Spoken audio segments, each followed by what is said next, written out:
This podcast is brought to you by Scudero, the software that elevates your flight operations. The technical aspects of business aviation are changing almost on a daily basis. As these changes continue to alter the landscape of our industry, let's get some perspective from those among us most likely to work with and even implement these changes, the young professionals of business aviation. From the National Business Aviation Association, this is Flight Plan.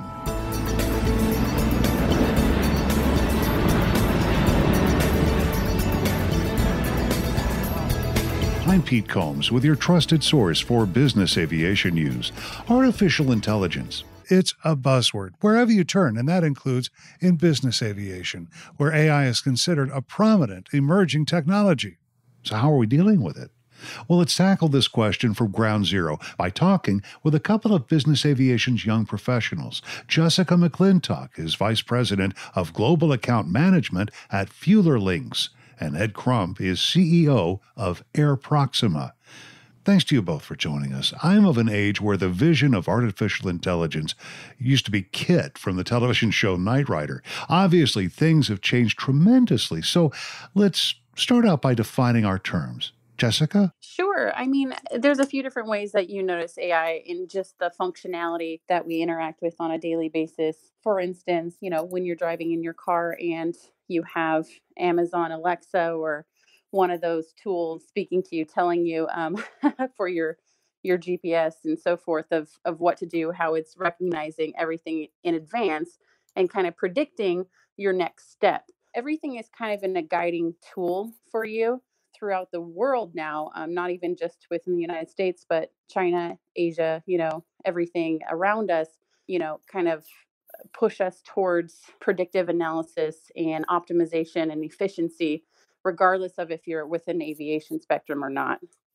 In fact, both of your companies, FuelerLinks and Air Proxima, use some measure of artificial intelligence to get things done every single day, right?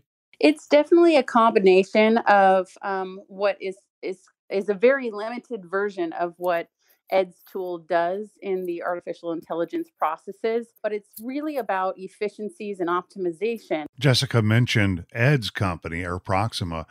Ed, if I understand correctly, what your company does in part is take a massive amount of data, sift through that, and try to find a flight that best suits the client. Ed, that sounds like a tremendously daunting task. How do you do that? It's an excellent question, but it's got a lot going kind of behind it to be able to answer that. So I think the big thing to think about, what the biggest challenge, I guess, that most companies face when they try to do something like this is gathering that data. Is where is that data? Is it real-time data? Is it archival data? It's like, how do you get it? And the ability for you to ingest that data is actually, even though the tools, nowadays, when we did Alexa, the tools didn't exist, so we built them, right? But now they exist for you to do this. But even so, just getting the data and curating that data so you can use it with this technology, that's actually one of the big stumbling blocks that most people have. The other thing to think about is it's not just one thing. It's like the way your brain works, right? You know how to do math, you know how to read and all those things. You would have to train models for every facet of what you are trying to predict. So you think about like future bookings prediction. Like, I'm a large aviation operator, and I kind of want to know, am I going to have, how many flights, let's say, am I going to have on Thursday morning? And then you kind of want to know from where to where, right? And you kind of want to know, maybe, are they going to be late? What kind of facets of this question are you going to try to answer? So the way we do this practically today, right, is you think about, you get all that data and you're going to continually gather more data sources. Like you might even pull in like Airbnb data. You might even pull in, whatever online sources of, maybe consumer behavior that you can maybe glean some information about why people are going where you're predicting they're going to go. So event database is a great example of that too. So you have to take all this data, right? And then you've got to build these models in an intelligent way. And you have to go through each and every one of those models. You might have 1,000, right? And each one of those is going to have some ability to predict based on certain pieces of the information, the data that you were curating. And then you get all of these sort of signals that come out of all of that, the morass of models. And then you build more models on top of all of that, right? And so then you try to then think about the end goal of what you're trying to do. That let's predict, flights for Thursday, 10 a.m. And then you can actually train models to predict how many flights you're going to have. You can predict how many of certain aircraft classes you're going to want to have, or you're going to want to have for there. You can predict which airports or maybe which regions are going to be the most hit, and also predict like the directionality of those aircraft, because a lot of those aircraft have to get to their next flight. So as you said, you totally nailed it. It's a very, very huge problem, and that's the way we look at things, the way that I coach people on this when they're building their own systems, is you can't do that with small data sets, and you certainly can't do that naively, right? You need to understand the data sets and be able to pull out those signals. Well, as you both know, business aviation is a tremendously forward looking industry, but we're also pretty set in our ways in some regards. So, if I can ask both of you, beginning with Ed, what's been your experience with talking about your products to others in the business aviation community? So far, are people receptive? Do they tend to be a little skeptical? How is all this received? Well, definitely skeptical, and I would say and for good reason, right? I mean, you think about these flight departments that we work with. I mean, these are brilliant people. They've been doing it for decades. They intuit essentially how to do these things, and then they have systems to help them kind of get it right, if you will. But there's a lot of wetware, a lot of human interaction for these things. So and this is something we learned in 2017 in particular, we went through with dozens of operators and just sat down with them and said, hey, here's some algorithms, right? Here's some things for optimization, or here's some things to kind of help you with kind of predicting where the flights are going to come from, so that you can optimize your fleet better. And we just gave them some tools and kind of observed what they did with it. And by and large, what you said was totally true. That no matter how powerful the tools were, if they didn't integrate into their workflows, there was no way for them to use it. No matter how, like, some of these savings were hundreds of thousands of dollars worth of savings per month, right? And it's like, but they couldn't use it because, even though they know the answer, their systems and their processes don't allow for that. So what we learned was, okay, and this has been true, by the way, for every AI company I've worked for, so it's no surprise. And every AI project I've done is you go through and say, okay, let's just take a simple workflow that has some problem that that they want to solve. Maybe it's like I'm on the phone for 3 hours and I would like to do that I would like to do it online for 5 minutes or something.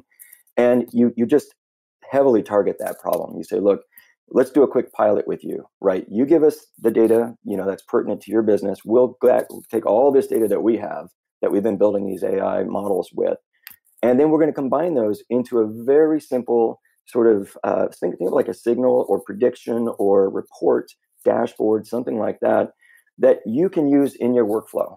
And so then instead of spending, let's say, 3 hours on the phone trying to find an aircraft, we're going to tell you this is where the aircrafts that actually, these aircraft match the flights. Let's say you're trying to schedule, and here are the operators you can call to either use theirs, to do supplemental uplift, or you can do essentially, here's your fleet that you move things around a little bit, and you can use yours. And so we gave them just like super targeted tools, and then they're able to use it, right? Then they're able to sort of realize, okay, this is now no longer threatening, frankly, but it's not impacting their day-to-day kind of workflow. That's been consistent 2017, 2018, and with the partnership with FutureLinks in particular, the amount of information that when we give these tools to FutureLinks, they can now apply this to their entire suite of tools, so that they can take, like we were talking about, future bookings or whatnot. They can apply it to the fuel kind of products that they have as well. So that's kind of just it is a challenge for companies to embrace this, and they are very skeptical. We have cracked, I think, the nut in 2019, where we're really seeing people being able to use these tools effectively. I completely agree with Ed in that, in the fact that, just in the spectrum of an aviation department, I speak with so many clients every day that joke around about their old version of Internet Explorer that doesn't even allow them to upgrade to the next level because of the operation standpoint, the antiquated processes that they have in place. And it's not by the flight coordinator's decision to be on the lower level of technology when it comes to a business so thriving upon the growth of technology. But I think it's the challenges that Ed was kind of describing of kind of that threat that is a little bit scary for flight departments and for business aviation as a whole to onboard fully with the current processes that they have in mind work so well for them in their sense of the case of the word throughout the entire past decade or so. And onboarding new technology can be trying, can be a little bit scary for a flight department to actually onboard fully and trust, especially with technology taking such a lead in so much development throughout our culture today. That's Jessica McClintock, Vice President of Global Account Management at Fuelerlinks. More on our topic in a moment, but first, a word from our sponsor, Scudero, software that elevates your flight operations. Scudero is one powerful, intuitive solution for organizing all aspects of your flight operations. Whether you operate a large fleet or a single jet, Scudero can be tailored to fit your needs with customized integrations to any of your existing platforms. Access your operational data from wherever you are and enable your pilots to access relevant information using the Scudero Crew app. Elevate your flight operations with Scudero. Go to scudero.com to learn more. We're back with Ed Crump, CEO of Air Proxima, and Jessica McClintock of Fuelerlinks. Jessica, before the break, we were discussing AI and how it can sometimes be a challenge to convince folks this is a valuable resource they can depend on. Yeah, I mean, it's definitely one of those things where you have to get the buy-in from the client, and they have to be able to trust what they're utilizing, and they have to put trust in the tools. Just like if you were a pilot in a plane, you have to put some sort of trust into autopilot in order for you to turn that on, right? So if you don't see it working well for another user or for another pilot, you're really going to be a little hesitant on pressing that autopilot button. It's giving control to something or giving the guidance opportunity to something outside of your own human interaction. That's very well said. Pointing to the autopilot, that is a very useful example of cockpit automation. So perhaps it's the way we frame it. We talk about this as another tool in the toolbox. That being said, Ed, where do you see AI in the cockpit and elsewhere within our industry? Where do you see that going in the days to come? Yeah, I think the way I kind of want to go back to something you guys were saying to kind of maybe tee up that answer is that one of the things from, like you said, a coaching perspective that we go in is everybody thinks about AI as this big thing that's going to answer all these big questions, but like I said, it's like 1,000 different things that you might string together to really answer those big questions that would be your AI. But there's a subtlety here, which is the other coaching is, well, in your current day-to-day life, how much accuracy do you need in certain processes? Like, one company I've talked to here, they actually, if they make a mistake, they just call the customer and say, we're terribly sorry, but we no longer can support that flight, and we recommend maybe you can go talk to these people, as opposed to the other, folks that we've worked with that there is absolutely no tolerance for that. I mean, they will find the plane, they bring it to you, it's the same class of plane and whatnot. So a big coaching is, what is the accuracy you need? Because the other side of this coin is the difference between like a 90% accurate ML model, and we're just talking a model that is doing a very specific task of predicting something, and something that is like 98%, right, or 95%. It's a huge difference. And in fact, it might even take you millions of dollars to be able to build some of these models to get the accuracy you want. What are the things that you're actually trying to solve? And basically stack rank those and sort of like the ease of implementation and ease of understanding what you're trying to accomplish. So that was kind of like I wanted to tee up that I think what we're seeing, and this is where I think we're going in in business aviation, is there's like a handful of things. Like specifically, I mentioned one already: future bookings prediction. I mean, it sounds easy, right? I gave you this great scenario of like Thursday 10 a.m. Teterboro, down to maybe Miami. They're gonna be 15 minutes late. You could really go to the mat and down to bare metal on all these different things just to predict that simple thing. But you could also just predict that you need 100 planes, to satisfy this particular event. So the ability to do future bookings prediction, you can think of it as you start really small, and then you can just completely explode this in terms of resources, money, and actual value. So that's a big one. Another three or four here are like consumer behavior prediction, right? The ability for you to understand your consumers. And I just alluded to something that is upwards of 60% of the operators that we've talked to, at least the bigger ones that have, more than 40 planes or so. I mean, 60% of their schedules will change during that day, right? I mean, they've got a schedule and they know where the planes need to go. And they have to kind of anticipate the fact that somebody's going to be late 15 minutes. And so that's going to have a knock on effect for that plane on its next flights. And the ability for them to say they don't want it today, now they want it tomorrow. I mean, things like the third-party transportation, just getting them there. So the consumer behavior prediction is another big one that we're going to nail in the next year or so. In fact, our software is taking stabs at both of these. The other ones that are bread and butter that I do see lots of operators that have the resources, that have got some ML, some data science and some machine learning people under the hood, is obviously like cost optimization, right? The ability to remove your dead legs. A lot of people attack that with software. A lot of people are trying to attack that now with ML and with varying degrees of success. But the optimization and like savings, that come from that, clearly in the next year, that's going to be a big ticket. And then I think the other thing that is subtle and nobody's really doing this, it's just like flight parameter prediction, right? You think about, we all know how long it's going to take, this particular class of aircraft to go from airport A to airport B, because, we have software that calculates it, with an algorithm. We've got software that is using historical data to like, get some statistics and kind of accurately try to predict.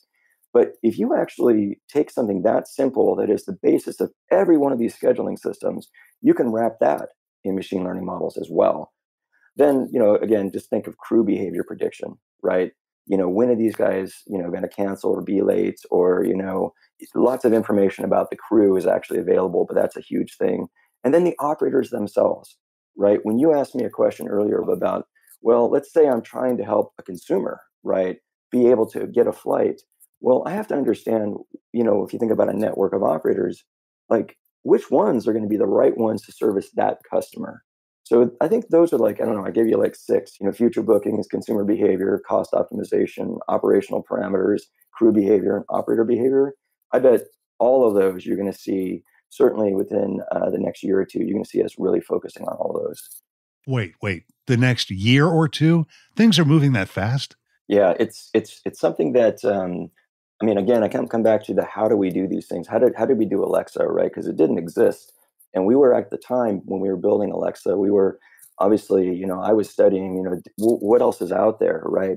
And I was hooking up algorithms and whatnot to see how well they were predicting things so that I could have an understanding of what essentially what the lay of the land was for current technology, talking universities. But we're kind of past that. And I think the key thing is the algorithms now that spent years to develop, right? The deep learning algorithms that are the underpinning of how Alexa was able to leapfrog essentially the competition, if you will, to be able to, provide a better quality service is now freely available. Like you can go into, you can go into Amazon, you can sign up for an AWS account, you can get yourself a spreadsheet of your favorite data that you'd like to do something with. You could put it into SageMaker and have it start predicting things for you. So it is a huge sort of advantage now, and it keeps getting more and more. So the ability for anomaly detection, you're going to see companies come up in the next year or two. You're going to see this become even more commoditized, more so even than what you see with AWS and Google and with other companies today. So, Jessica, we have two classes of people, I would think, when we generally talk about AI and furthering the remarkable technology that Ed's been talking about. I mean, first you have the skeptics we discussed, but you also have younger people who are more versed in this sort of emerging technology. How do you talk to each of these groups? We have the Yo Pros who are super excited about technology. They utilize everything every day, from the music they play in their car on the way to work to, asking Siri to, tell them directions to a location. I'm sure Yo Pros are probably going to have a high level of excitement, a lot of questions. I would just suggest ask more questions and continue to do your own research on it. continue to ask those who know more about artificial intelligence and those who have been in the industry, those questions, and get more feedback of what the industry looks like now. Ask people like Ed, who clearly has a ton of knowledge in the industry as a whole, as far as understanding artificial intelligence and where it began and where it's at now and what he's trying to build in the future. For those skeptics, I think that it's understanding it more, right? It's asking more questions in a different sense, asking those questions that are kind of playing devil's advocate. Those help our business, and those help the world of artificial intelligence, and that whole concept really evolve. If you don't push back on an idea, and if you don't, play that devil's advocate piece, you won't find the huge value that you really want to create by being contrasted with a varied opinion, right? So that's really important part of our business and a part of artificial intelligence as a whole. That's Jessica McClintock at Fueler Links, along with Ed Crump, the CEO of Air Proxima. For more information, go to the NBAA website, nbaa.org, and search for artificial intelligence. And that's the latest from the National Business Aviation Association. Remember, you can subscribe to all Flight Plan podcasts at Apple's iTunes website, wherever you find your favorite podcasts, or download them from nbaa.org. I'm Pete Combs. Thanks for listening to Flight Plan.